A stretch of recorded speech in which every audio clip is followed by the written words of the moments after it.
Pledge allegiance to the flag of the United States of America, to the republic for which it stands, one nation, under God, indivisible, with liberty and justice for all.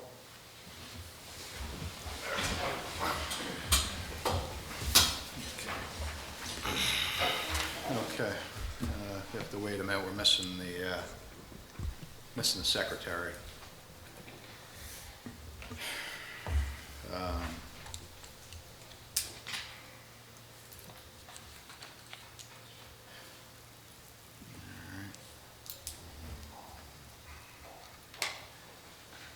it her? Yeah. There she is.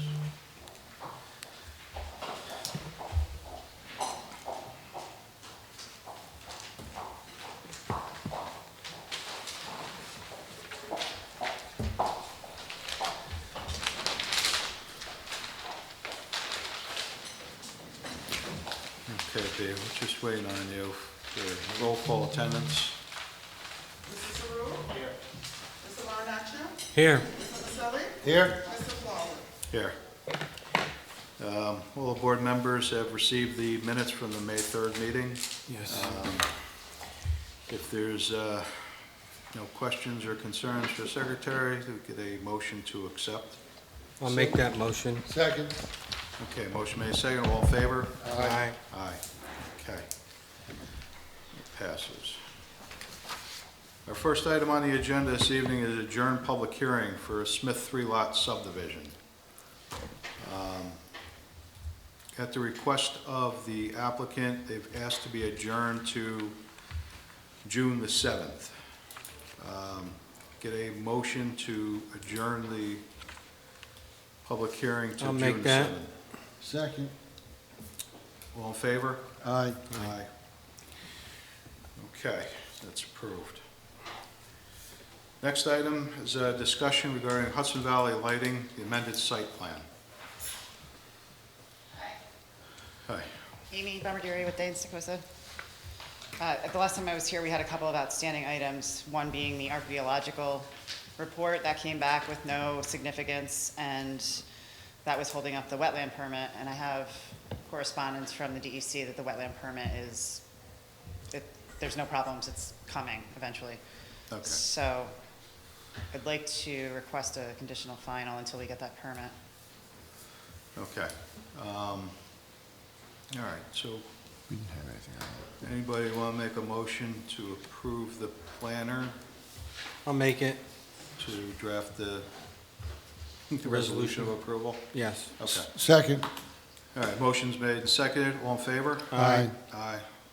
No one's opposed, so motion carries. Thank you. You're welcome. Have a good night. You too. That's easy. All right. Our next item on the agenda this evening is Downey Energy Liquid Propane Storage.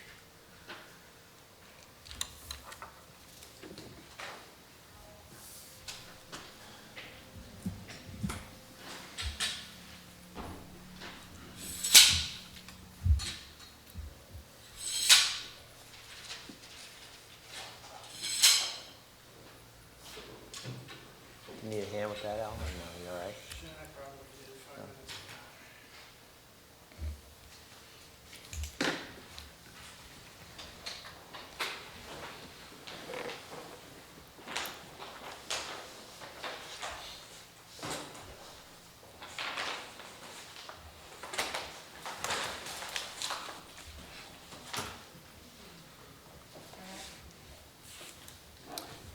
Al, you just turn that a little bit so the camera could pick that up? All right, thank you.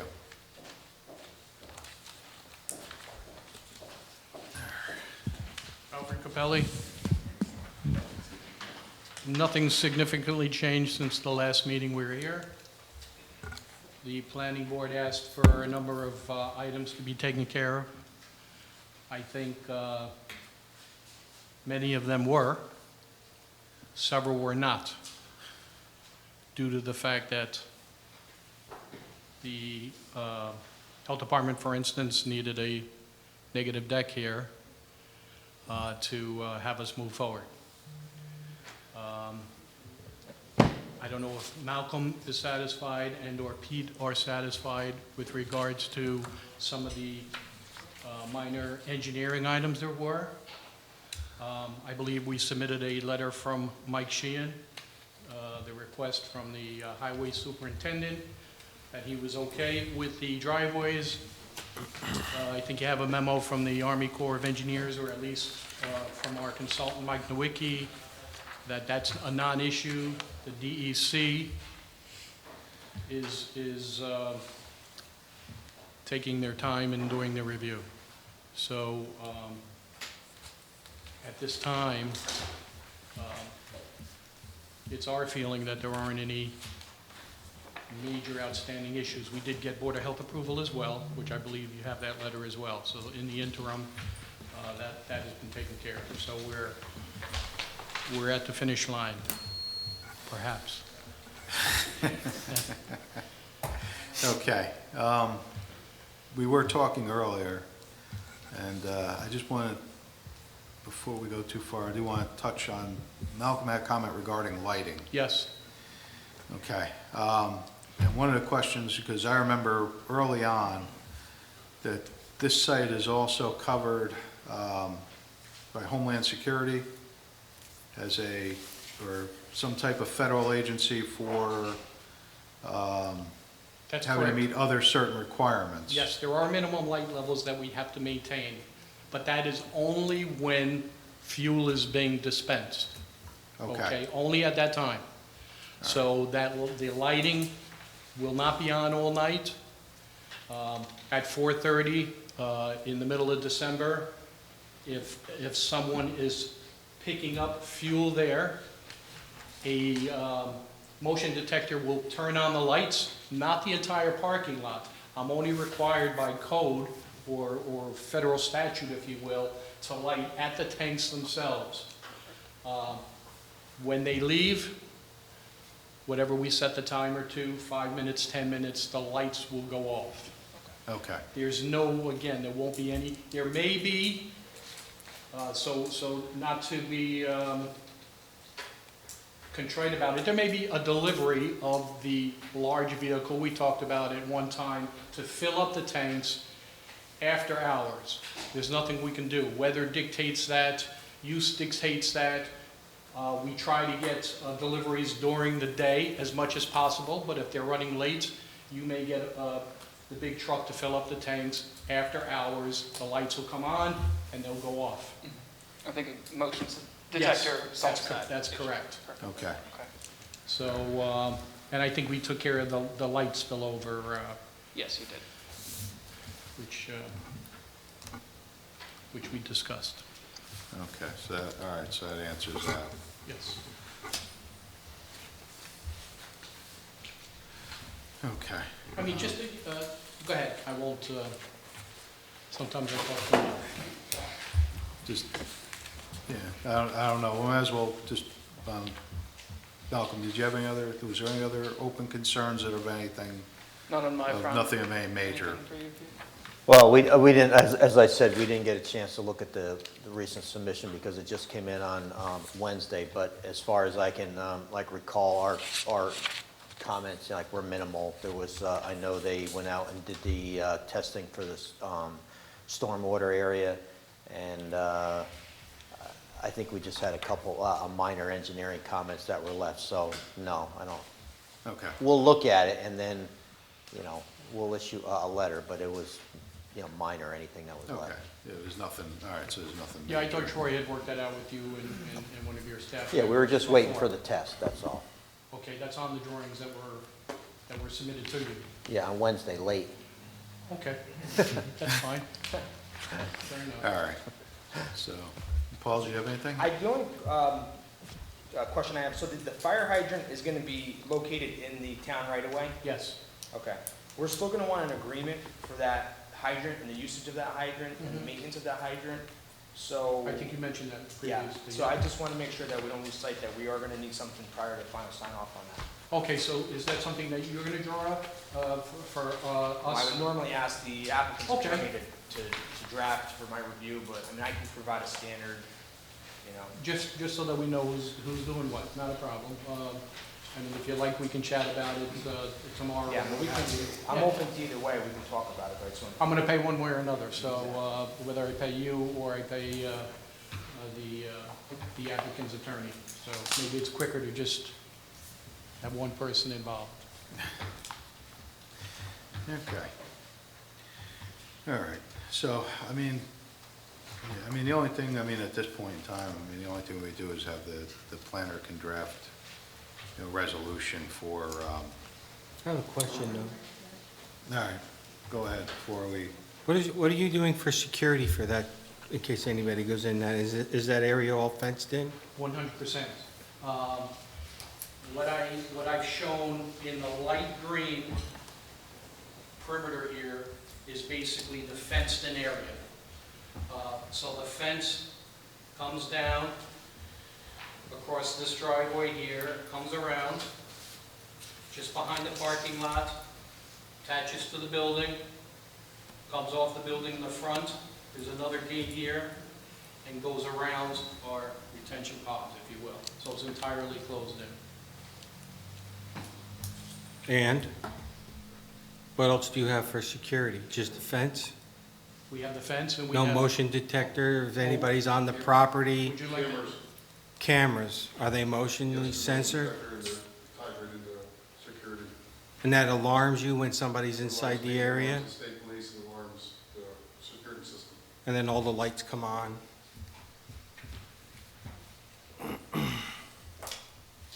So it's centrally station monitored? Yes. Where if you don't answer, the state police will Yes. respond? Fire department, payment. Well, they come anyway, right? If even, No, if you answer, you can, when they call me first. I think I'd rather see the state police go there if somebody's inside that perimeter. Whatever you want. You know, rather than you going, I think it's better if the state police go and then the fire department and whoever else. And then you can show up too, don't get me wrong. No, but I mean, it's a list, so yes. In other words, if they call you and you say, well, I'll go check it out, No, the. Central Station's gonna I disregard. won't be there close enough, so I would have them. So you check would it out. actually have, you would tell Central Station to respond with the proper authorities. Right. Which would be, whether it's me or you, it would be the best thing to do. You don't want to It'd be respond to quickest. that, you don't want to tell them to disregard Right. or respond in lieu of them. I have it at my other yard, Yeah. the same way. So is there anything that's tamper-proof, that can be operated, somebody just goes in there and starts playing with that, or is that all locked up and secure? It's all locked by computers and pneumatic valves. So nobody can get in? No one can go and open a valve and just let scouts go. Okay.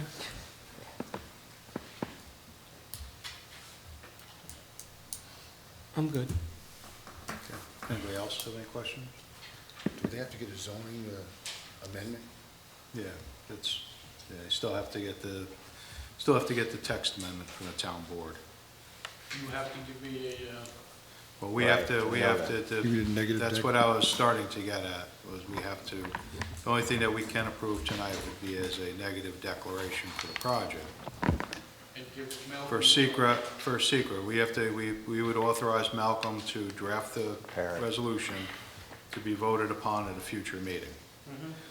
Okay, so that's pretty much as far as we can go tonight, because again, without there being changes in the zoning, technically you can't build the project. But it's a little disconcerting. We're at the 11th and a half hour. I understand that. Here Nobody today. knew that until after the last meeting. Well, I wasn't even aware of it until after the meeting, everybody kind of scratched their heads looking for the approval from the town board. And if it wasn't brought to anyone's attention, this thing could have been flying and under construction. Could have, it's a possibility, but fortunately, there was a sharp gentleman on the board that kind of picked up on it. Unfortunately, he's not here tonight, but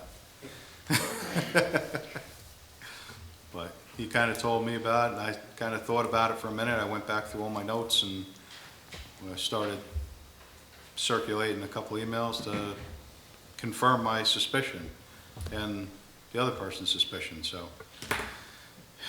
But the record should show that that the town board voted. It was filed with the state. It's in your zoning ordinance right now, as a matter of fact. Okay, And if it went a little bit out of sequence or whatever, I think, okay.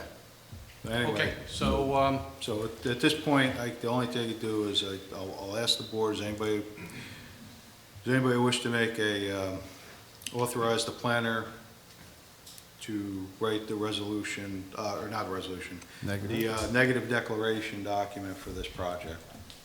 Still has to go Secret. before zoning and everything, right? Still has to go there. This is just, all this does is allows the town board to move forward with what they need to do. I'll make that. Second. Okay, so the motions are made and seconded. All in favor? Aye. Any opposed? Okay, motion carries. and that's only the negative deck. Just a negative deck, that's Can- all I can do. But can we ask Malcolm to write up a Again, resolution? I'm in a spot now where I can't authorize him to write a resolution for something that hasn't been passed by the town board yet. But you're not voting on it. He's right. It would be inappropriate right now to ask to have a resolution of approval when it hasn't been adopted by the zoning amendment hasn't been adopted by the town board.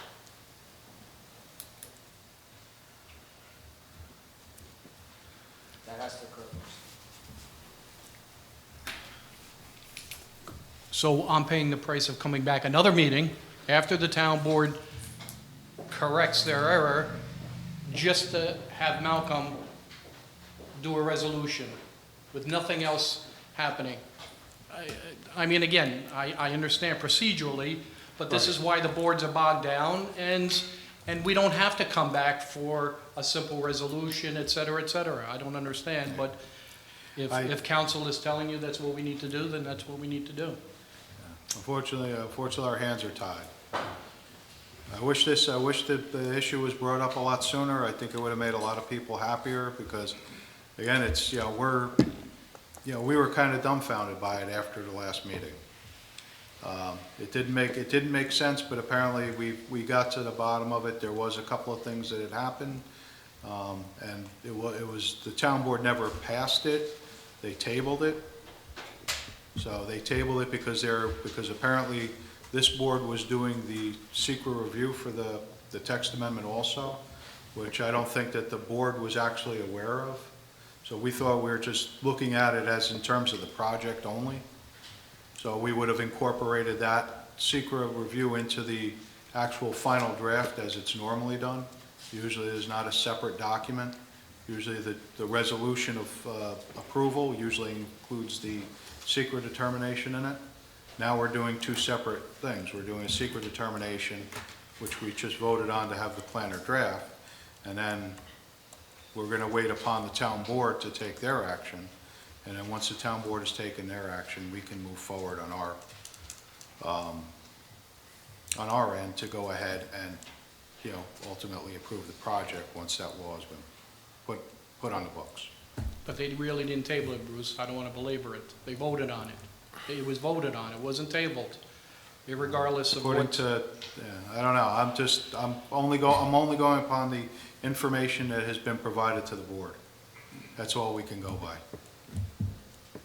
And I have to, unless you have some other, unless you have something else that, that shows that the town board approved it, from the town clerk. Well, of course we do. We have. It came up for a vote, Yes. but it was stopped by Mr. Haran, and it was mistakenly filed. I wish I brought it, because it says voting. The only one that wasn't there was Angela Bettina. Everyone else voted aye across the board. I have a. Yep, but I think if you watch it, it didn't happen, but it was mistakenly marked as voted on. That's why they're calling it back. Well, irregardless, that's where we are. I Well, mean, that's where we are. I mean, We'll move we could this, sit here all night and talk about it, but. yeah, we'll move this I'm good along. for that. Okay, I guess now I have to chase down the town board. And, Watch the film. yeah, that's not my job to watch the film. Okay, you don't have My to. job is to look at what was sent to me, that it was approved, and then we move forward. And that's what, I'm not, looking at the minutes of the meeting, I'm sorry. Okay, thank you very much. Okay, thank you. All right. Okay, our next item on the agenda this evening is the Torres ground-mounted solar panels.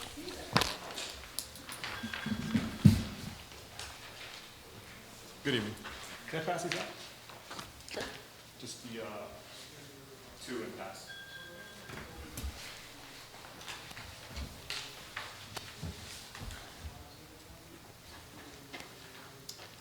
So my vendor responded to Mr. Simpson's letter. Yep. First and foremost, let me introduce myself. I'm Adrian Torres. This is my very pregnant wife. I'm not an LLC, I'm a person. I've been a resident of Wappinger since 2017. I'm a police supervisor with 14 years of experience in law enforcement. I'm a first lieutenant in the New York Army National Guard. I'm a 30% disabled combat veteran. I was in Iraq in 2011, Afghanistan in 2013. My wife and I wish to have a ground-mounted solar panel array on our property. The array will be installed on a clearing in the back of our 9-acre property, which would not result in the removal of any trees, vegetation, fauna, nor would it affect the present habitat for the wildlife that shares the environment on my property. The structure would also not impair the archaeological sensitivity of the area. The structure would not be viewable from the road, Route 376, and is consistent with the town plan. I'm very familiar with the laws governing environmental assessments and have enforced various sections of the NYCRR regularly throughout my career. If we go to my vendor's letter, the first mistake on Mr. Simpson's letter was the zone. I don't have to give you evidence that I'm in an R40 zone because it's on the GIS. It's on my property card. I'm not an R80. That makes a difference because R80s are more restrictive. R40 is where I live. I live in an R40 zone, not an R80 zone. If you look at the minutes, it shows that this proposal is for an R80 zone. That is incorrect. That is number one. Secondly, my argument tonight is that I do not need a SECRA EIS assessment because the project legally, objectively, in the NYCRR is a type 2. As per 240.57 Charlie,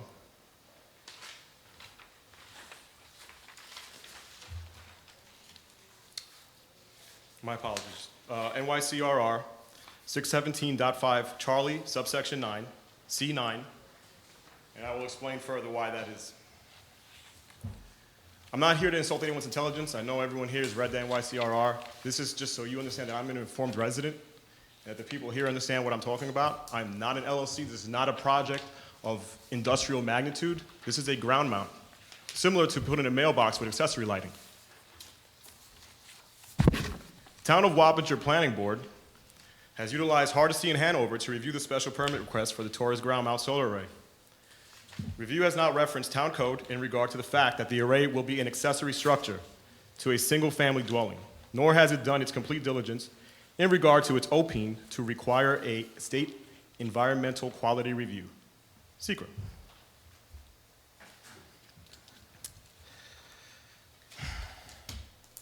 Environmental assessment has not referenced what is codified in 6 NYCRR 617 in regard to the requirements to go forth with a SECRA review, and has not referenced what does not require a SECRA review, also known as a Type 2 action proposal, even in an archaeologically sensitive zone, such as where my property is located.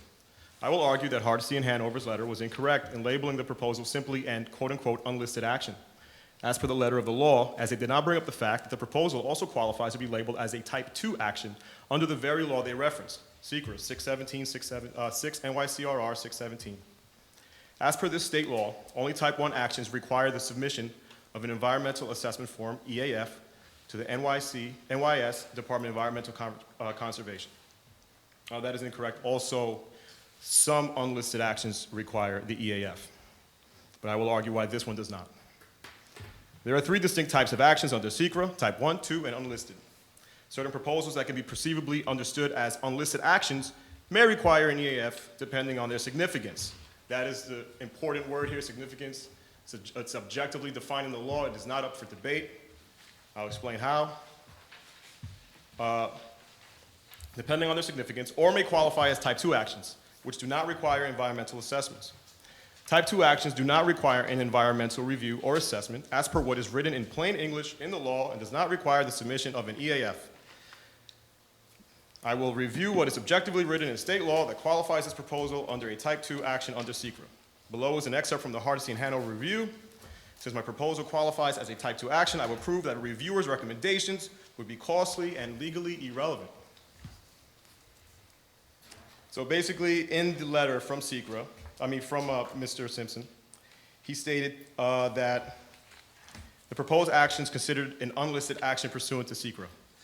That is possible, that it could be considered an unlisted action, but it could also objectively be considered a type 2 action.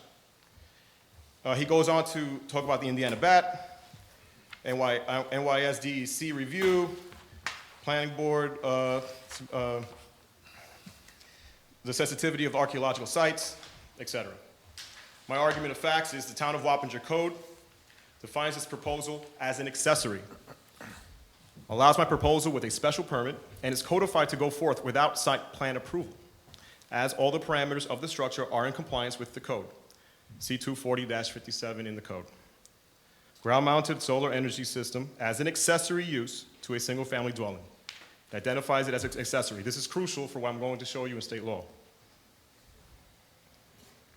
Are allowed by special permit by the planning board without site plan approval in all zoning districts of the town, provided that the surface area of the solar collectors of such ground-mounted solar energy system is 50%. The footprint of my house is over 2,000 square feet. The footprint of the solar the solar ground mount will be about 690 square feet. So that's exponentially less than 50%. The surface area of such ground mount solar energy system shall not exceed half an acre. Obviously will not exceed half an acre. State law allows my proposal without an environmental assessment and without a determination of significance, as is codified in 6 NYC RR 617.3 subsection F. No secret determination of significance, EIS, or finding statement is required for actions which are type 2. Type 2 actions are explained and defined here, 6 NYCRR 617.5. Actions or classes, this is subsection A, actions or classes of actions identified in subdivision C of this section are not subject to review under this part, except as otherwise provided in this section. These actions have been determined not to have a these actions have been determined, this is what the state law says, these actions have been determined not to have a significant impact on the environment or are otherwise precluded from environmental review under Environmental Conservation Law, Article 8. The actions identified in subdivision C of this section apply to all agencies. So this is objectively, statewide, applicable to everyone. The specific proposal is considered a type 2 action under state law as per 6 NYCRR 617, subsection C, subsection 9, because it is a town-defined accessory structure, does not affect zoning or require a variance. The town's code states it is allowable in all of the town's zoning districts with just a special permit. Is non-residential, it's a solar panel, not radio or microwave, and is less than 4,000 square feet. 4,000 square feet is the number. The law removes all interpretation and subjectivity of what is meant by the word significant, since the proposal is an action which is specifically listed in this section, nor does it require determination of what would be significance, since its construction is specifically listed. See 617.4, subsection F. And I raised, if we look at subsection F, no secret determination of significance, EIS findings or statement is required for actions which are type 2, and this is where subsection 9 specifically states, subsection 9 is listed as a type 2 action, construction or expansion, I'm doing construction, of a primary or accessory, which the town defines as my structure to be, non-residential structure, which it is, or facility involving less than 4,000 square feet of gross floor area, which it is, and not involving a change in zoning, which it doesn't, or a use variance, which it doesn't, and consistent with local land use controls, but not radio communication or microwave transmission facilities, which is neither. Because this is specifically codified as a type 2 action, the action listed as significant and disqualifying under the same law, 617.7 subsection C this time, would not apply, as the law specifies this type of proposal as non-significant, requiring no determination of significance, and not requiring an environmental review. Although my property is located in a zone of archaeological significance, this is only relevant if one of two conditions are met. Type 1 action, which I'm not even close, I would need to be making parking lots or something, which Hardesty and Hanover admit this is not a type 1 action, they admit it as unlisted, or an action which could be considered significant. An accessory structure over 4,000 feet would objectively be significant. This proposal cannot objectively be considered significant since the law specifies that no determination of significance is necessary for this proposal. Since New York State law allows this proposal, the actual proposal must show that we are in compliance with Town Code 240-57. I have updated proposals. I've emailed updated proposals with the corrections that were necessary, the page numbers, outside of the flood, the Army Corps of Engineers floodplain. And yeah, I'm just a guy. I don't have like a printer that does these big things you got. So, I get it. It Yeah. seems, all right, so it seems that we have, the argument, I guess, is whether or not this is considered type 2 versus an unlisted action. I disagree with you respectfully because it's not an argument. It's specifically listed under 4,000 square feet. It's objectively a type 2. It's codified in state law. All right. It's to my understanding that even if it was a type 2 action, you'd still have to submit a short form. Absolutely not. Only for unlisted actions. That's right. That's it? Yeah, for unlisted actions, right. Okay. For type 2, they would move forward, they would not need any further secret determinations. But, I mean, we disagree, Right. we do think it's unlisted. I disagree because it's objectively stating right here in the law, it's under 4,000 square feet. Your opinion is not applicable to the law. Sure, so that section of the code typically refers to things like garages or sheds. It's the reason. It doesn't matter what it refers to. It is that. It is an unresidential structure. No, there are other sections in there that talk about solar very Doesn't matter. specifically. That does not matter. I've been a cop for 14 years. Sure, I know that what you're telling me does not matter. okay. You know the process then of how to appeal this decision, correct? I'm trying. I'm just gonna tell you. No, so this is my first time in the town Yeah. board. I'm from Brooklyn. Yeah, like I said, so if you want to Yeah. appeal our decision, you want to go to the DEC. I don't want to go to Get the some DEC. written- I don't have written money to go to the determination from DEC. them Sir, that sir, says that sir, this is a type 2 action. state law specifically states I don't have to do a review, and a determination of significance does not have to be done for my specific structure. Okay, It's objectively written in state law. okay. Are we, I mean, I'll sir, do refer I have a to- point, sir? So, but here's the other thing is that the board, just because it could be a type 2, if that's your argument, and it could be, the board has the right to do a deeper environmental. So if they want to look at it and if they want to classify it as unlisted, it's within their purview to be able to do that. They cannot because it says here, the specific things that are listed as type 2, and it says it right here in the law, things that are listed as type 2 must be adopted by all agencies. You are one of those agencies, sir. So The town of Wappinger is one of those agencies. here's the thing is that, You could determine what are type 2 outside of those lists, that list. well, so the board's going to classify it as an unlisted action. It's not that, it's not that. The board cannot classify it as an unlisted action because the state has classified it as a type 2, sir. The board's going to classify it as an unlisted action, reality of the situation is that this can be resolved, and the determination of significance either way could be done before, Sir, the determination of significance is not relevant or necessary if it is a type 2 action as defined by state law, and it says right here, codified, that these actions have been determined not to have significant impact on the environment or otherwise precluded from environmental review under environmental conservation law. These actions identified in subdivision C, which is one of those actions that I've stated of this section, apply to all agencies. It's right here in the law, sir. Right, and Right here, the sir. planner has It to applies to all agencies. I read your, So you cannot tell me, So, sir, you cannot tell me that you're just listing it as an undefined action, as an unlisted action. well, I think the planner gave you the reasons of their determination of that. Well, the planner is incorrect, sir. Okay, so you have your right to address that. The board's gonna adopt it as an unlisted action. We'll go through the process. It's not a lengthy or significant process, and it could be something that's wrapped up and with your approval. Sir, state law has an umbrella over the town of Wapner. The town of Wapner is an agency within the state. You are violating state law by telling me that you're just blanketly considering this.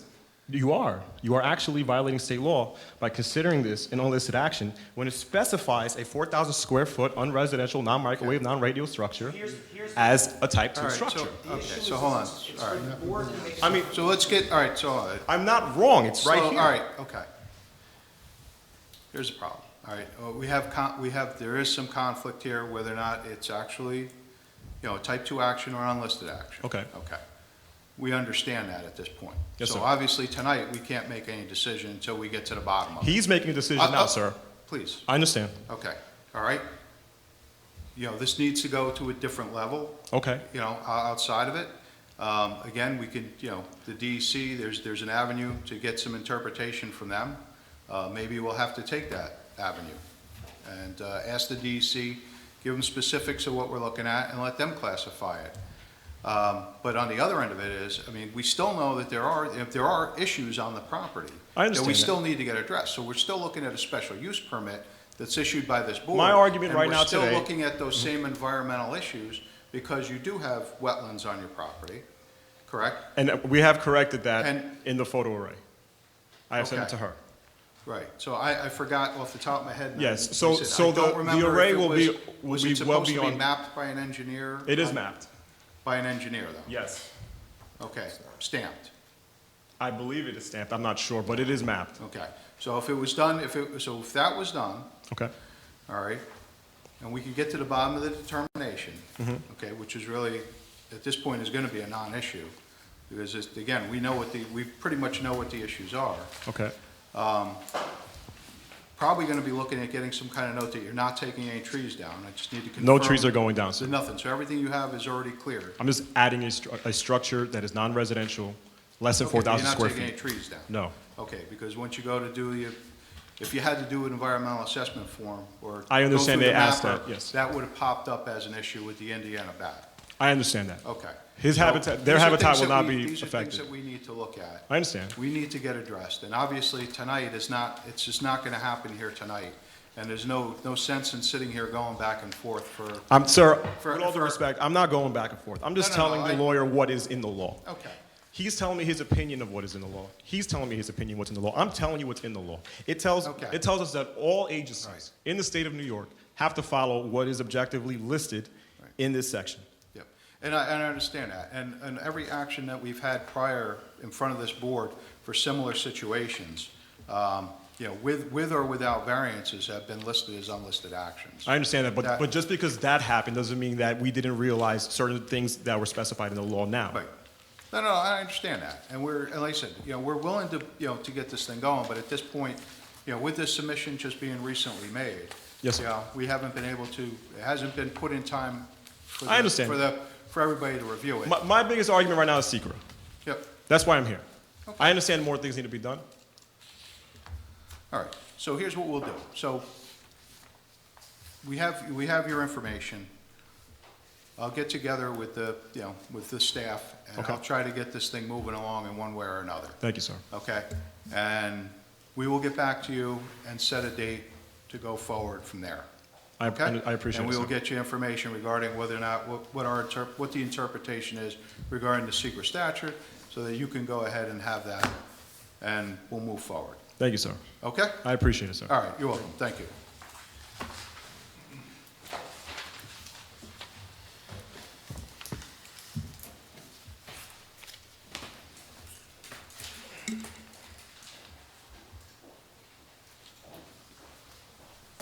All right.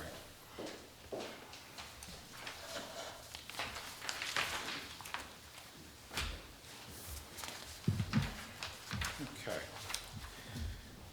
Our next item on the agenda this evening is Locust Tree Residential Properties, LLC.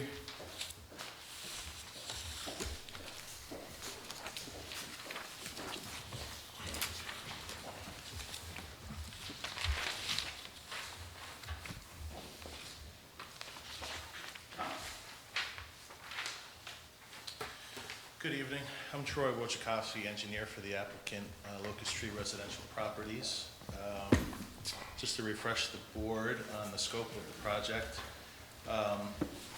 the main feature is to segregate the construction operations in the back from the employee and visitor parking up front.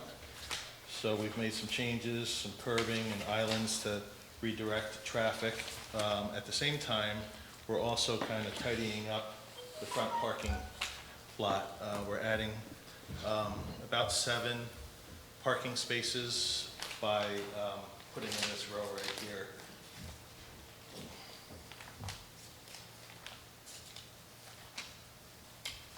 You can see here, this is the existing lot, the existing building, and it currently has front-end parking at the building and kind of, I'll call it informal parallel parking.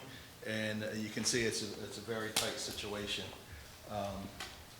So that's the main scope of this project. The other thing which we'll get into as well is to kind of define what's happening in the back of the house. There was some discussions with code enforcement that we wanted to address with this application as well.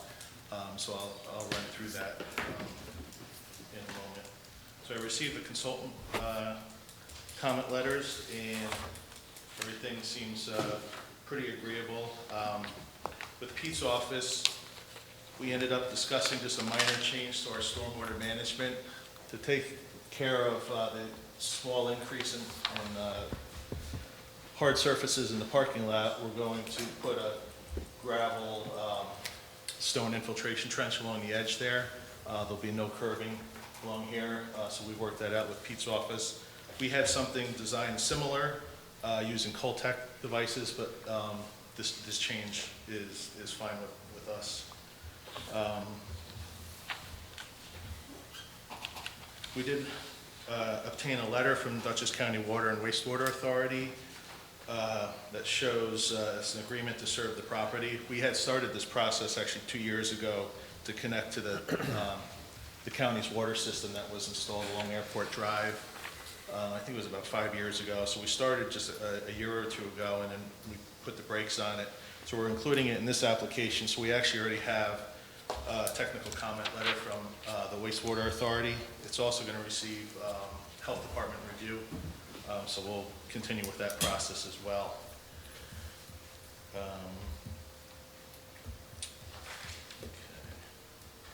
Pete's office also recognizes that any work down here at the entrance, although it's really just a repaving job, but also, I guess, with the hot box that we're putting in for the backflow, that'll require a town highway work permit, so that's fine. Moving on to Malcolm's office's comments, pretty straightforward. We cleaned up the tax lot that we had that was a mistake on the first submission. He had a comment about the parking. We don't show any parking calculations on this per se, but just looked at the code before coming to here. It's about a 9,000 square foot building, and the existing number of spaces is 30. So I don't have the approved site plan to look at, but I'm assuming it was the 1 per 300 for a commercial type office building. In all actuality, out of the 9,000 square feet, only about think it's about 3,000 square feet is office space, and the rest is kind of shop space in the building that they use for their operations. But we can add a calculation on the site plan just to have it. There's no change in use with this, so it's going to be, you know, calculation and what's existing and then what our proposed is. There won't be any difference in calculation. Last thing I just wanted to discuss, I think, was kind of the back of the house operations. I provided some photos for the board so they could kind of see what was going on back there. And I can kind of point it out here. There's a retaining wall that runs along the back of this asphalt area, which is their operations. There's 3 poly tanks up on top of it, which they're on top of the wall because they're gravity fed. And I put in my response that it's a non-toxic liquid that I guess they mix with the snow removal, sand and salt. I think it's called magic something. So that's what they store in those 3 tanks. There's, I think, 1 black tank and 2 yellow tanks. So one thing we discussed was, and we have it on the site plan, is to actually paint the yellow tanks, because the black tank actually, you know, really kind of blends in with the vegetation that's back here and the neighbor that's over here. So we propose to paint the tanks, and they really kind of need to be up there because the gravity fed into the trucks. We've also designated an existing, we call it equipment storage area. You can see from the photos that the salt hoppers that they put on their trucks for snow removal are stored up there. So you can, you know, imagine that that's necessary for them to back up their trucks, load on the hoppers. So what we've proposed is a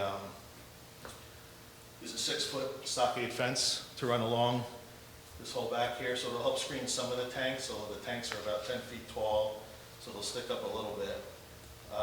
And this fence will run the whole length here. And actually, as you get down towards this section here, the grade kind of berms up and is really hides the equipment from the neighbor, but we figured the fence would be a good thing to add there. That's all I really have. Peter, Malcolm, had anything that I missed? The one other question that I had for you was the bat note. You described ornamental trees that were being moved. Right. You also made reference to an ecological report that I don't think I've seen. I don't know if it was submitted. No, the report was Mike Nowicki phone call. So yeah, there's 7 young ornamental trees along the front parking lot. I think they're maybe Bradford pears or something like that. Mm-hmm. So he looked at them and he said they're not Indiana bat habitat. But Malcolm suggested we try to get a letter from DEC to confirm that. So, you know, we can do that, but we're very comfortable that it's not. From what I understand about the bats, I think you're right, but it's better to just hit that check mark. Can you show where the dumpsters are located? Upstairs, let's see.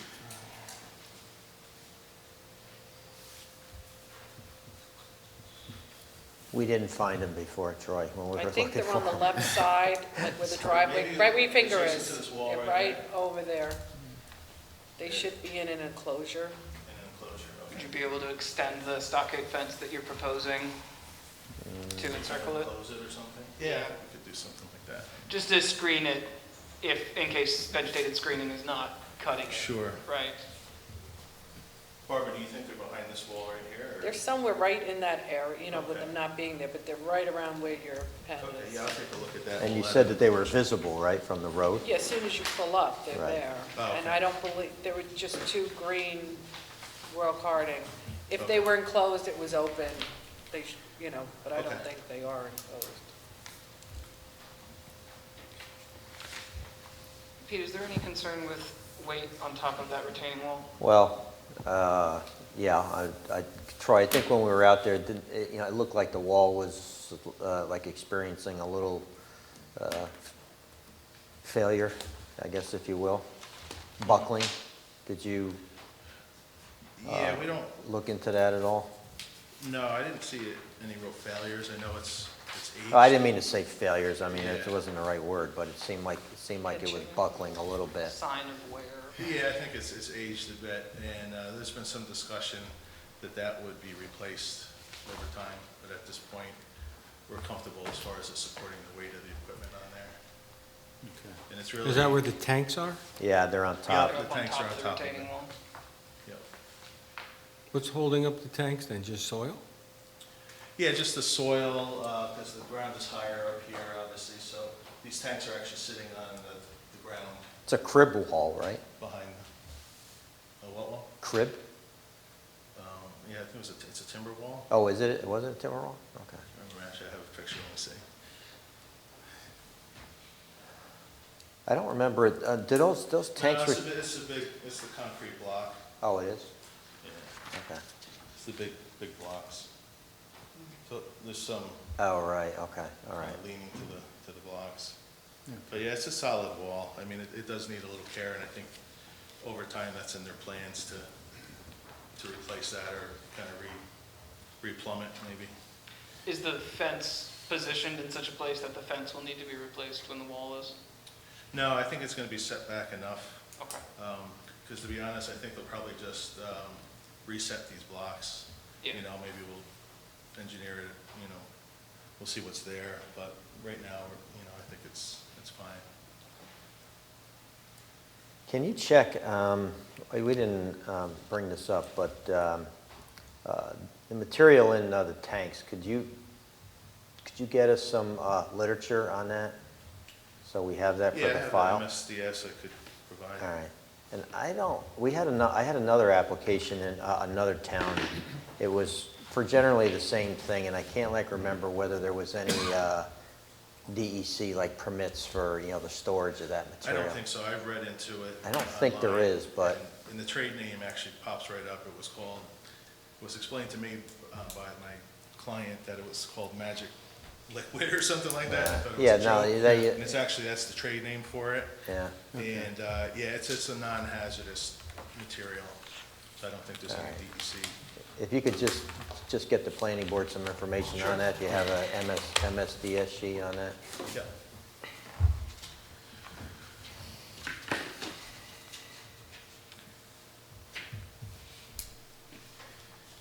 All right.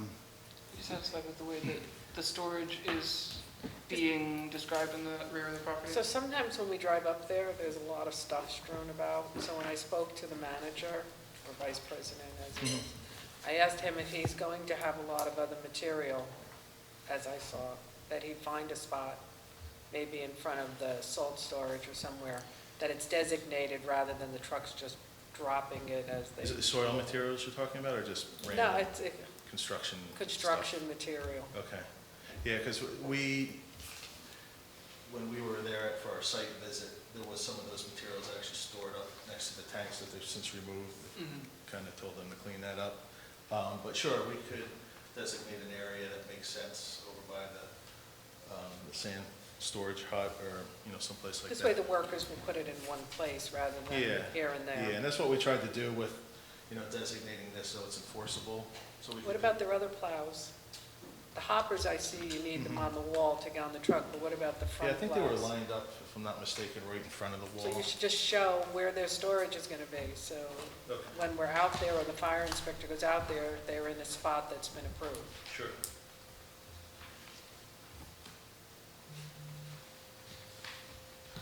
Thank you. Okay. All right, anybody, board members have any questions? All right. Well, I don't know, that, are we gonna have the public hearing for this, or? We feel there's a need for a public hearing. That'd be- There's one house that views it? Yeah, I provided a Google map, because I know we had that discussion last month. There's one home that's kind of abuts to it, but it's pretty wooded, to be honest, through it. So it's just going to be the one residential parcel right behind. Okay. Leave it up to the board, how do you guys feel? What are you supposed to have? I don't know if we need a full-blown meeting. Can we just ask that resident if he's got any questions, or? I don't know. Has been any complaints from back in that area? No. No. And nothing. Okay. It's up to you guys, if you guys feel we want to waive I it. mean, honestly, in the winter, you can see the tanks, but it is highly wooded, so around this time of year, I'm Well, sure. he's gonna put a fence in. And the fence, it is very wooded from the house to it, so this time How of far year, back you won't see behind it. that tanks do you own? Let's see. Here's the property line here, so that's probably about 15 feet probably. Is there enough area there to put a couple trees maybe to hide some of that? That's just not enough room. We might be taking down trees to put in new trees, I would think, 'cause it's. Yeah, there's a lot of trees, Trees Well, in I there. think it's current. This would, deciduous trees. just to raise another Yeah, just question, deciduous. Yeah, but I'm thinking maybe some kind of pine or something. aren't they supposed to maintain a buffer Spruce. between the residential and the commercial property? Isn't it double? So would the tanks be allowed there in the first place? And if they're there, would they have to also meet setback requirements as a, It's usually technically an double- accessory structure? Right, Malcolm, it's usually double the residential. So if that's R20, it would be 40 feet. Sounds right. I'll need to double check on eco, Yeah, but we'll yeah. have to see what zone, if it's R40, that's worse. Yeah, would be So 50 then the feet. tanks are in violation. Yeah, they could be. Right, but Yeah. remember, this had a site, I'm just playing devil's advocate, this had a I site plan understand, but now approval. he's making And that wall changes. was there, but then again, that wall was put without having any storage on it. Right, but that's what I'm raising, is the Right. tanks are technically accessory structures at this point. So whether or not they would need to meet setback, it would be the question. That's, I Then think they that might we need a need to variance, address. And then the public hearing would notify that neighbor at that point, What, if they had to get, if they If they had to get a if variance. they had to go that route, yes. I think that's the only concern. I mean, other than what's there, nothing's really changing. Hence the, really no need for a public hearing, but because of the tanks and the location that they are, that may prompt it. That's all. So you may want to speak to the applicant. Maybe they want to, let Well, we have let to the check staff, let first. staff because look I- into it Check first. first. Let them look into it first. If it's an issue, then it'd be up to the applicant, the owner of the property to decide which direction he would like to go. Okay. Okay?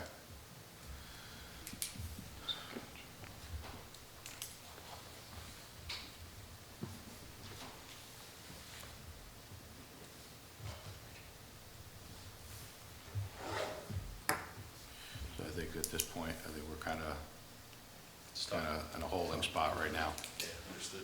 Okay. Okay, well, thank you. All right, Thanks thank for your you. comments.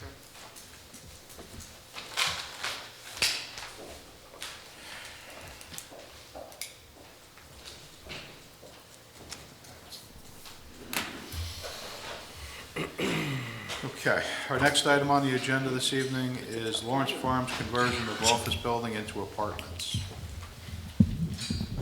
gonna check on that R80, because I think we checked. Yeah, I'm pretty sure we checked. I'll make a copy of the map.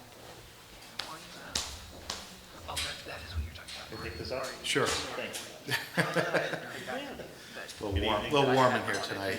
It's okay, soon it'll be over. So my name is Paul Pilon, architect from S&P Architects. I'm here tonight with Pat Lawrence from the Lawrence family.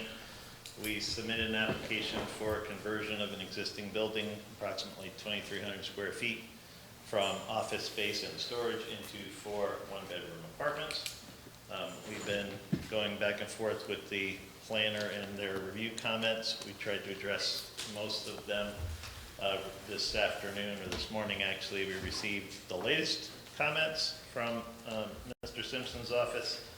We've already addressed one of them, which is to change the height of the plantings that were proposed in front. The other issue is we have to ask the zoning administrator regarding the necessity to add a bulk table, which we're happy to do. The last item on that review letter was regarding the parking. So the change of use from office to storage is going to increase our parking demand by 2 parking spaces.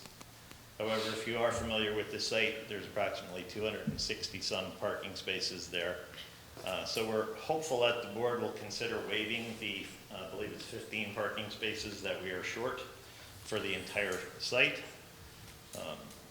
As far as the health department approval or the sewage and water usage, we got a letter this afternoon from the engineer stating that the capacity of the system is 5,000 gallons per day.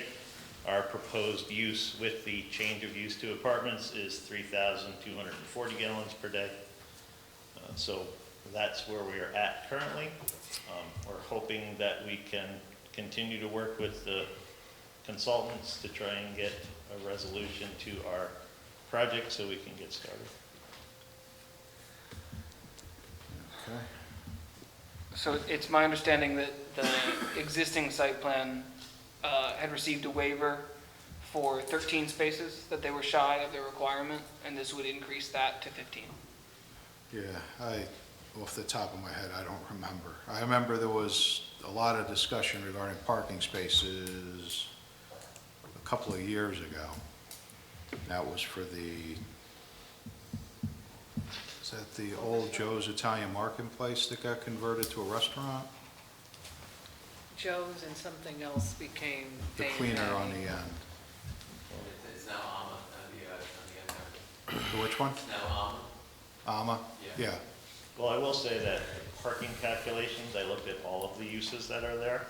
So we are talking about, I did look at all of the uses, and so we're 15 spaces short, including looking at what is currently there. So it's, Our change of use is for the 2 parking spaces. It results in a change of 2 parking spaces. okay. So yes, we were always a little bit short, but it would appear, based on history, that they never really had a problem with parking. Right. Considering that retail isn't what retail used to be anymore, and that this actual conversion is for this building that's behind the primary buildings, seems that the parking, even though it doesn't comply, doesn't seem to be a great deficit. Yeah, so we have the right to waive that, the parking? Yes, or- and just for the record, Lawrence Farms has come before you many times. And in the past, Mr. Lawrence had asked for compact parking along the front because, as we all know, we go by, you almost never see anybody park there. Right. And at the time, the last time he asked, it wasn't in the code. It is in the code. So, in effect, not that I'm asking you to do it, but technically, if they change the front to compact parking, you would probably pick up quite a few parking spaces. Changing it from 9 feet wide to 8 feet wide would increase it quite a bit. So the possibility, almost like bank parking, if they ever found themselves overwhelmed with parking, you could find spaces Right. by the new code. There's 260 plus or minus parking spaces there. And the result of this is an increase of 2 parking spaces. Right. It seems, And- again, we're Again, asking. right, you're not really changing anything to the front of the property. Not at So all. it's really not an issue at this point. Do we want to put a note on the plan to reflect that? To put a, We could put a note that should you find, if this is amenable to everyone, that you have a lack of parking, you right, could come back to redo the parking to use compact spaces throughout, Okay, we'll work out the, something, because in the If back. if you could word something on there, that way, if in the future, that there is a parking issue on the property, in the then, event that there is an overflow of parking, we will come back to the board and find 15 more spaces. Essentially, yeah, that's what we would. yeah, So, okay. I I can mean, do there isn't a something on the parking plan. study, I don't know the site All as right. well as you do, but they're underparked Totally. consistently. Totally. Yeah. I can in full heart tell you that they have plenty of parking. Yeah, the code asks for a parking study, but I think that the planning board is familiar enough with the site that you can serve as that. Yeah, it's, Your as long understanding as I've of been the on the site. board, I know it's been here quite a few times, Yeah, yeah. and we'll add something, a condition Yeah. to the effect of. In the park, we've always, land bank parking we've or always something. discussed parking. Yeah, and and they can find it elsewhere, or they can convert to compact and Right. make up those spaces. Okay. What else? We had one other, there was the issue regarding the separation of the construction yard and the back. Right, we did address that. We have shown that all of the existing trailers are going to be located behind the fence. We put a note on the plan that the fence is going to be privacy screened with slats, as directed in the last review letter. Okay. I think that we addressed that. Can we, so your fence, it comes in, does it run 15 feet behind the building, or does it end at No, the corner? it's going to end at the corner of Okay. the building, but we do have it noted that there should be no trailers, no obstructions to the building within 15 feet. There's actually a little paved area, so we'll make sure that if there's nothing in the paved area, then we have the clearances that we need for egress from the building. There isn't proposed screening between, I guess, the rear, what would be the rear windows and the storage? There's none. Okay. And could you put a note from the apartment, future apartments that come all the way around by AMA? There's a history of construction vehicles or trailers, different things put there constantly, that there shouldn't be any Okay. construction vehicles I enter did storage? put in, I can enhance that note if you'd like me to. I did put a note on there that says that all construction vehicles, materials, et cetera, need to be located Okay, behind good. the fence. Perfect.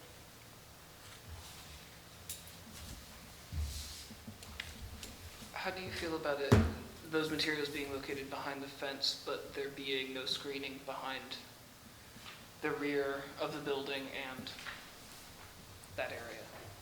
Well, you have residents over the stores, they face that area, but they're so high, I don't think putting slats facing the building is gonna make a difference. Well, I mean, this it is- might help a little, but. We're talking about the fence at the rear by building 5, right? The fence is actually stops at the rear corner of the building. Yes. So the area that you're designating for construction equipment, vehicles, et cetera, is that the same area where these storage containers, storage trailers would be? Yes, it is. So that is my question. So- that They so- would be in the rear of the building with no screening between those materials and the rear windows of the residences. That's my question. So the south side of the fence that faces the building, that will all be screened, right, with It slats? is all, it's wetlands, it's green. With slats, no, facing the building, so the windows, and you have the fence where the yard begins, that's the, I guess. Can you the show south us side. on that map so Yeah, that we're let's- all looking at let's the look at the same map. thing? So this is a blown up view. Yeah. Now, that's where the fence is gonna run. Right there. So this is, there's nothing back behind that. But you're keeping the existing trailer, and you would be putting construction equipment, materials, things like that, that could hypothetically be stored back here, correct? Right, Yeah. correct. So my concern, Barbara, is that the windows on the rear of the building, while there's 15 feet clear here, there is no proposed screening Buffer. between their windows Is there any and, way to buffer it? is there a for the potential for a residents? buffer? And what about the front of the, so you're putting slats We're on gonna this side put privacy screening slats Okay. into the chain link fence, and so facing you can't this- see through it. facing the east side, which are the people up here. Correct. So that helps them. Bigger picture is this is the fence line, and that's what we're gonna have that privacy fence, so we're gonna. So how does the board feel that he could have construction not vehicles, but like storage containers behind the building, so those residents would see them? They'd be 15 feet away, but there would be nothing else between the window of the rear of the building and, I thought they were gonna put them behind the screen. But the back of the building is gonna be exposed to that construction area. yeah. So I think the, Oh, so the building I think- itself is part of the barrier? correct. Okay, that's, all right. That resolves the question. So it's the fence goes to the building, and then on the other side of the building, we'll pick up again. And then, so whoever's in those back 2 apartments, their back windows look out into the construction yard. Well, if I may, they're only going to be seeing the trailers. There's not going to be any construction debris or tools. There's a 15-foot egress clearance we're going to maintain so that if there's ever an emergency, those egress windows So Yeah. there will be no one walking. Right, yeah, that I understand. Those windows But- open though, they're Oh, they have to. For egress purposes. egress purposes only? Yes. You So got, they'll only you be got little seeing the kids trailer. back there and stuff that, there's no children on that property that have access to that construction yard? It'll be a locked gate. It's currently locked as well. The fence does not pick up on the other side of the building though, does it?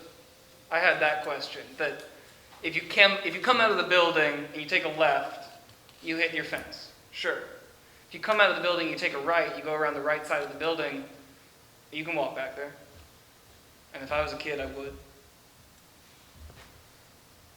There's a small creek that abuts the property. There's maybe like a 4-foot clearance to work your way back there. We do have some landscaping there as well. Sure. I know we can't guarantee who the tenants are gonna be, but given the fact Well- that they're one-bedroom apartments, Yeah. it's not likely that Right. the market is for a family. Right. So Sure. those children probably wouldn't be in the apartment. Well, a single mom with a kid will be there. Sorry? Single mom with a child could possibly rent one of those apartments.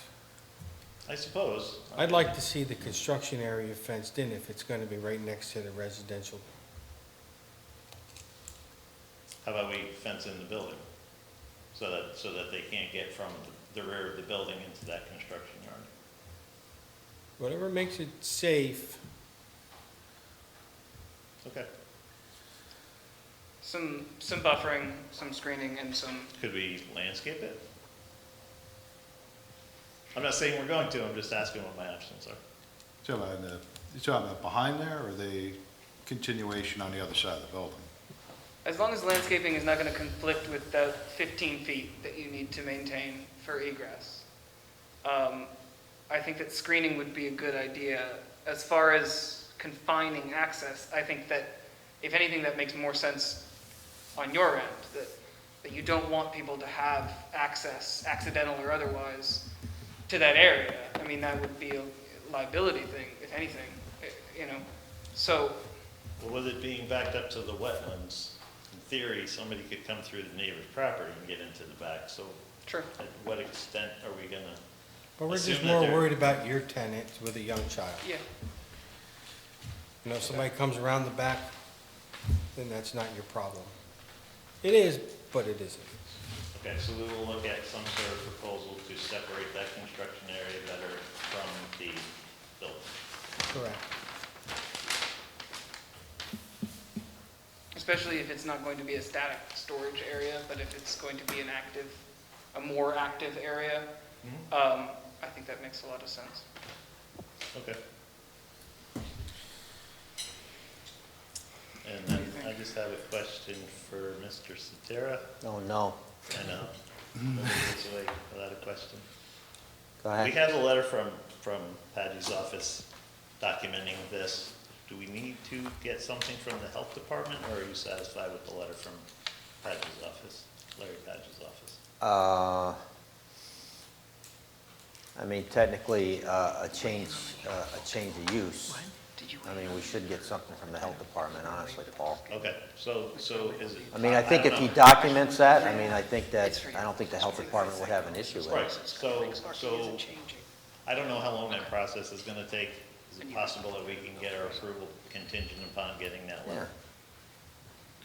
I mean, I don't have a Doesn't problem the with it. plan have to be Yeah. stamped to be signed, From the, the health department? I think. No, I've seen other cases where they just say there's an existing, in fact, I'm doing one now for the Dutchess County. Okay, I just don't want a problem at the end. No, when no, we're no. waiting for No, health department. no. No, a letter's fine. It's good, you're signing off. Okay. And then Barbara, can I call you tomorrow regarding the bulk table? You want it on the drawing? No, I just talked to Malcolm, I'm gonna waive that. Oh, okay. Because you're not changing the parking, so the parking stays from the last site plan. If you were changing it, then I'd want a table, Okay, but you could just put a note that the parking is continuing as of the last site plan.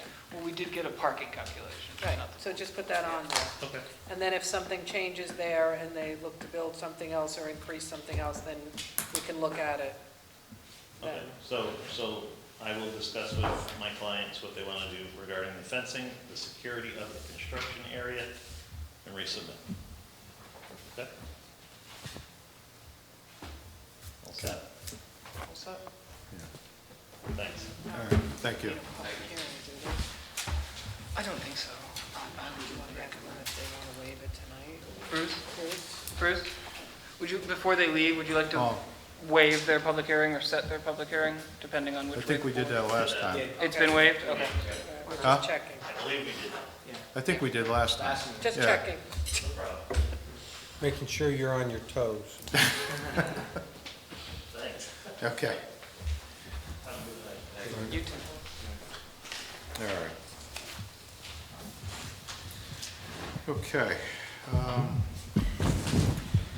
Next item on the agenda this evening is conceptual review for AVR LLC subdivision. Joe?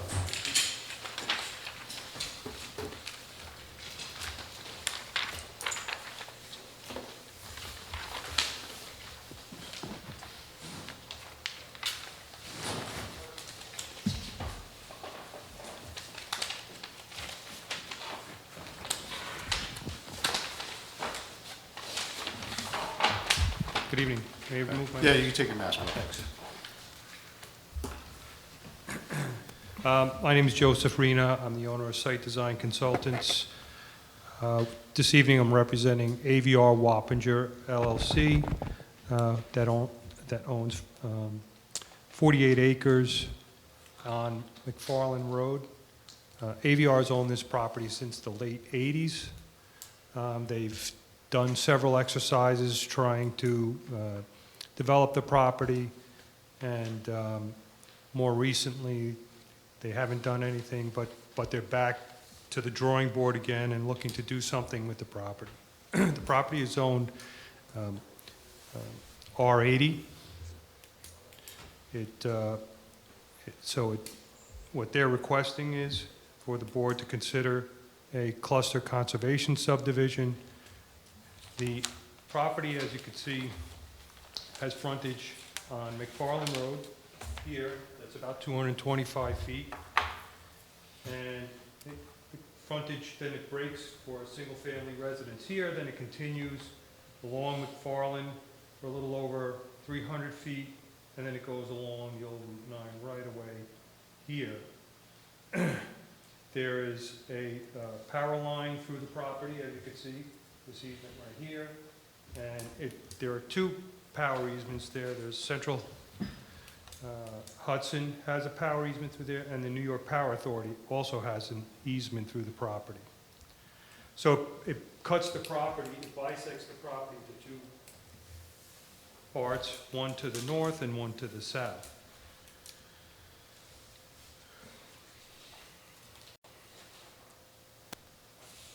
Give you an idea of the existing conditions there. This is McFarland going along here. Again, those are the power lines going through the property, overhead power lines. And then you have some wetlands on the property. And on the far east side of the property, this larger wetland area here, that's a DEC wetland. All the other wetlands shown, 1, 2, 3. This one just touching the property, you've got another small touching the property there. 5. Those are all either, they're local and Army Corps wetlands. There's no intent to disturb any of the wetlands. We do propose to be in the buffer though. So as I said, the property is zoned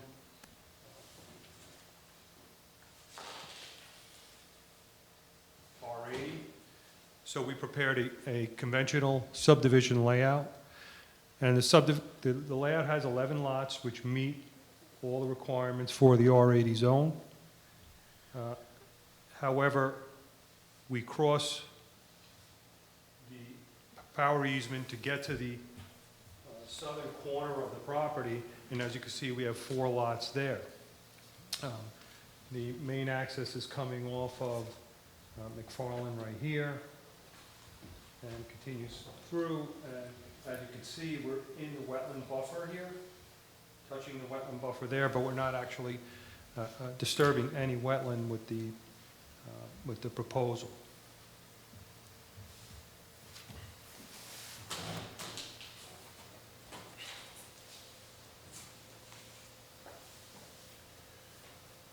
what the applicant is seeking is to do a conservation subdivision,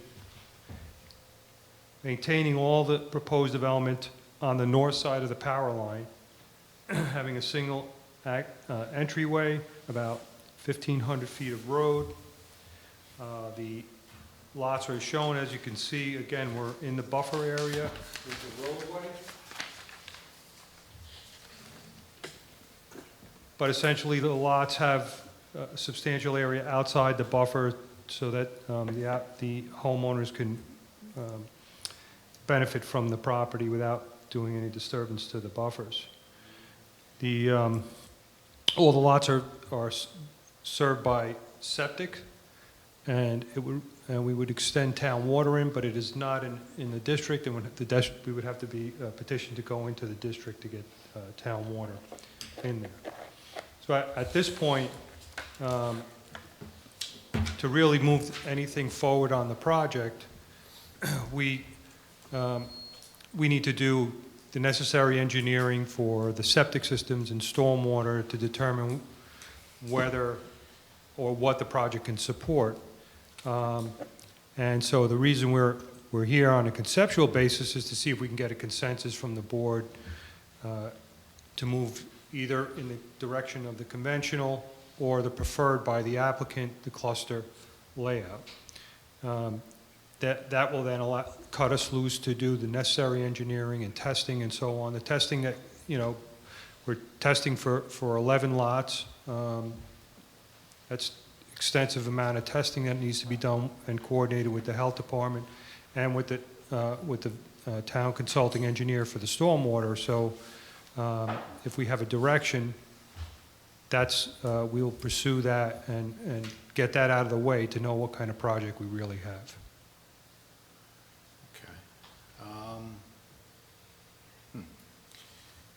Any board members have any questions to start with this one, or? Then obviously, so you're not going to disturb, you're not disturbing any of the wetland, just going to affect the buffer. Correct. For some of those wetlands, and how many locations with the proposed plan? So we're Passing through that one. passing through here, we're taking the edge off of this one Does here. that qualify under? Yeah, and we would of course try to mitigate that and do some type of wetland mitigation or buffer mitigation to offset that. Okay. And this plan, I forgot to mention, so on this plan also, we've got conservation area we're proposing, which includes part of the wetland, but also part of the areas that are not wetland. And also includes part of the, going through the power line area, and that's area that, it's about 51% of the property that we're putting in a conservation easement. That would be owned by each individual lot. It would not be something we're looking to dedicate to the towns. Okay. So you'd be looking at, all right. But you said you're going to dedicate some of those other areas to the town?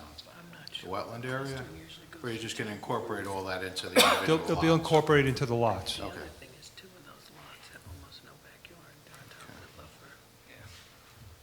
Joe, I had a quick one for you. So on the conventional, on those 4 lots that are on the other side of the power lines, does the easement for the power lines, does that give the property the right to put a road across the easement? The only reason I ask is because I had this case years ago on one of my own projects, and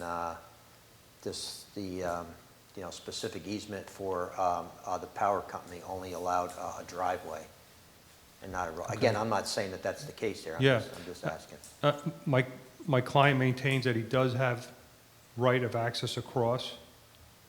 I'm sure we're going to have to demonstrate that at some point, but he claims he has right of access across. Because that would affect. Yeah, I That would would double affect, check that. the Oh, there's no convention- doubt. Yeah, That would I- affect the conventional, whatever the conventional lot count is, he has a Understood. right. They have to prove So, they can get the conventional to do something else, right? Understood. so do you have a copy of that you could provide to the, I- or he probably has a copy. I will pursue that and get something If they need to demonstrate that they don't need concrete on that. the You said you still have to do a cost analysis on the septic systems and the drainage. You gonna do one on what the road's gonna cost you too? No, what I was saying is we need to do the testing for the drainage and the septics. That's what, Did you drill any wells on that property yet, or is it we town we water? haven't done anything beyond this preliminary concept. Okay. So we're kind of looking for a direction first, and then we're going to start to, You just kind of want to firm up the number of lots that you're going to get. right, right. That's pretty much more or less for the discussion tonight. So one of the. Approach, so I was just going to say, the approach of how they're devising the number of lots, I guess, would be contingent upon the letter from the utility saying that they can cross with a road? Well, that would be, one of them, yeah. The other thing that I think that Barbara and Malcolm are discussing is the, the conventional, under both options, going through the buffer of, the wetland, does that constitute an as of right going through, the buffer? I So don't we need know to the double answer check. to that. Because that would severely constrain the number of lots that are viable under the standard subdivision. Correct. And the idea is that that's how you calculate the number of lots that you get in your cluster, but I'll need to double check. I know that they wouldn't be able to go through the wetland, but I need to double check if a wetland permit negates that, or in some way, does not equal the number under cluster. And by we also crossing have to that look, buffer. the only cluster subdivision we've had, at least since 2000, when I'm here, was Cranberry. And that was with town board approval. So we have to check the code. A cluster subdivision may still require town board approval. Okay. So there are a couple of heavy items here we have to look into. And then the owner may have the right to go through the high wires, but going through and building a road could be two totally different things. So Right, to access would to access. certainly include a One driveway. thing, It to may build a not road include a is- town road, yeah. Yeah, I'll ask him to get concrete affirmation. Right, because that will, that he then can you have 4 cross lots that. there, you lose. Does the cul-de-sac length meet I'm assuming that it meets the town's maximum, right? Yeah, I think we're at 1,600 feet for this and 1,500 feet on that one. I think that one's a little longer, but we also have a break here, so I don't know if you measure it from the intersection here or total length. I would probably say, I've seen, yeah, I would probably say it's total length, but right. I'd have to look. So we It's might be been- over, I It's been think, a while. about 100 feet on the conventional. All right, well, that's Yeah, I not, think it's length without access, so it would be yeah. the front. So, I mean, if it's only 100 feet, that's not gonna make a difference.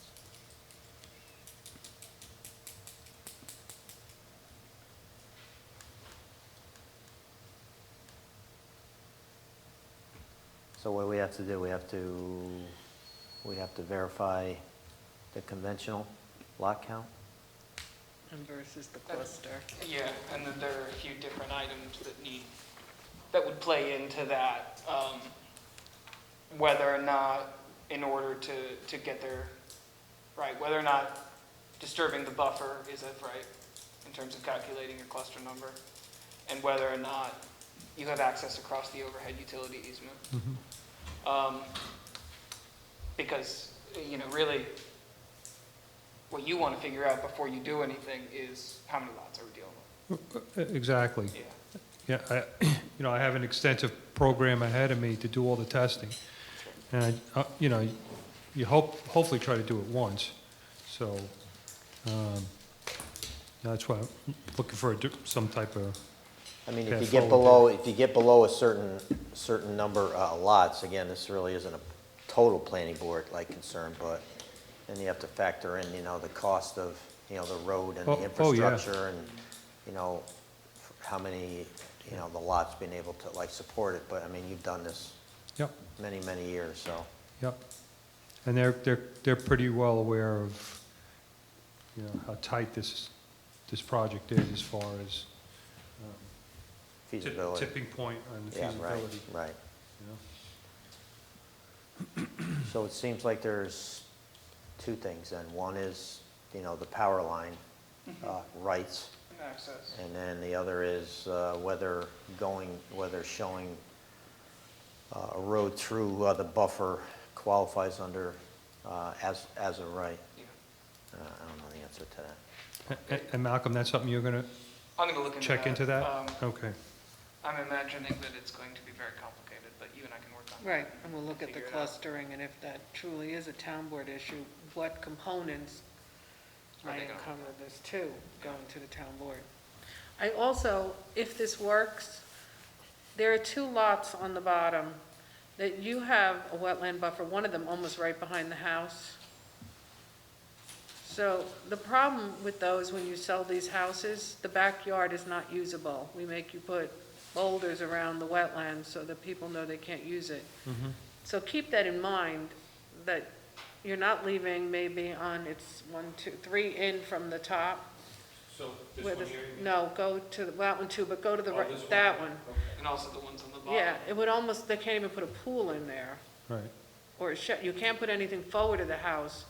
So some of these lots are gonna be very difficult for future homeowners, Right. To really just the house. to just So- have a house with Yeah. normal With things. no yard. Well, you're Wh- paying wh- for the yard and you're not getting Right. the yard. Because, yeah, so there'll be boulders, large boulders along the 100-foot buffer. Right outside their house. in the And back. on a few of them, yeah, the boulders would come Yeah. up to It'd be a a foot tough away from lot. the window. Well, you could put like a fence, couldn't you, like a post and We you know, don't rail do that fence? anymore because they cut them down right after they buy them. Oh, really? Yeah, they do. Switch That's to boulders what- so they can't. Boulders, we can see, it's a little harder to move the boulders. Right. Which raises a question. So we're showing Got rock at out least there. 40,000 square foot per lot. Number one, I don't know if when we're doing the cluster conservation, is there flexibility in that? Is there flexibility in the setbacks? Or do we have to pick a standard? Do we have to pick like the R40 and stick with that standard? I don't think the cluster forgives any kind of Right. front, side, or rear yard setbacks. I think you'll still need to comply with all of the bulk table. For the R40, if that's what Yes. we pick, right? So, for instance, that lot I pointed out Right. would need 25 feet to the side and 50 feet to the rear to put anything over 144 square feet. So if they wanted a decent-sized shed or a pool, they might be out of luck.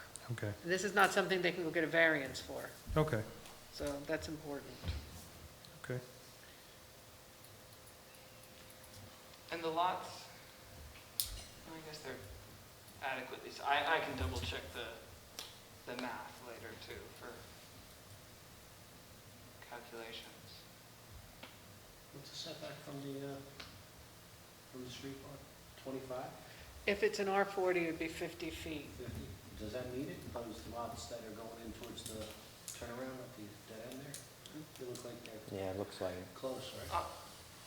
I'm having trouble remembering off the top of my head. The buffer is not included in encumbered lands in your calculations for, That's right, because it doesn't, it's not the wetland. Your It's own not- account, it's the, yeah, okay.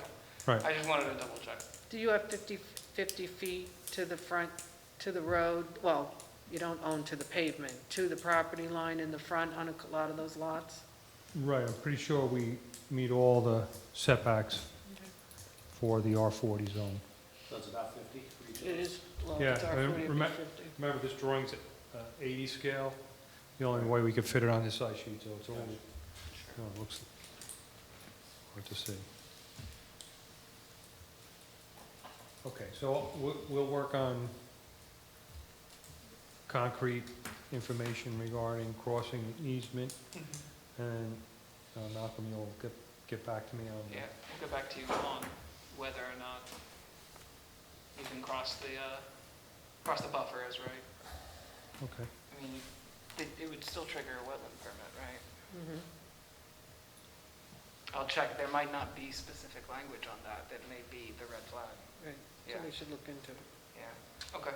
right, so the question is how far do we have to go through the conventional process to prove it out?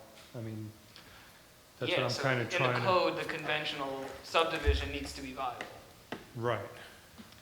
And Right. whether or not that is in, you know, whether or not that it's viable with a wetland permit is the question, right? Right. So we'll need to get back to you on that. And if he can put a road under the high waters. Yes, I mean, both. Right. So that's on you That's to on- find that's on out, me and we'll to do get the that. other answer for you. Okay. Joe, have you looked at potential stormwater areas, taking into account the buffers and Oh. such? Oh. I mean, I know you, Yeah. I know you didn't do any, calcs or anything Yeah. like that yet. We, but- we really haven't, we've jotted some things out, but we really haven't done, until we can really Yeah, start to look at some hard engineering on this, it's gonna be hard to yeah. do that. All right, So so I think we that's gotta kinda- answer those two questions. Yeah. Seems like those are the biggest things to answer. And Joe's gonna provide, the answer to The one of them. utility easement, Right. yeah. Right. Okay. So it looks like we have to get a couple of questions answered and see if this See is, where we go.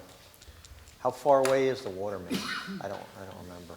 Do you I know? think the water main is right on McFarland, Yeah, yeah, I just don't so, remember where though. yeah.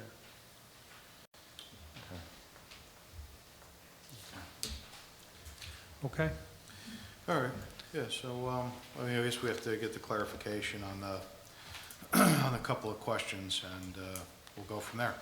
okay, great. Thanks very much. Okay, Have a good night. thank you. See you, Joe.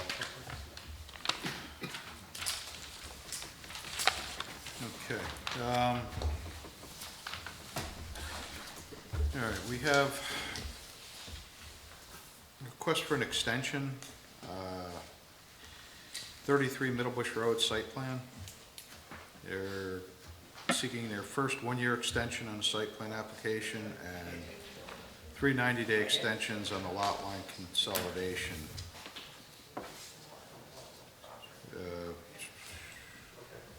Extension is being requested due to COVID-19 related matters. If granted, site plan extension will be retroactive from May 4th, 2021 through May 3rd, 2022, and a lot line consolidation will be in retroactively from November 3rd, 2020 through August 2nd, 2021. The lot line is almost ready to be signed, Okay, so that's why they didn't ask for a whole year. all right, But that's dependent, for the site plan, they need that filed, I believe, to get the help for other agencies. So that's why they're gonna probably file that first, so then they can get what they need approved, so that you can then sign the site for plan. the site plan, correct, okay. They are marketing it, so they are diligently trying to get this finished. Okay, all right. So I'll entertain a motion for the extensions. I'll make that motion. Second. Okay, motion's made, second, all in favor? Aye. Aye. Okay, motion passes.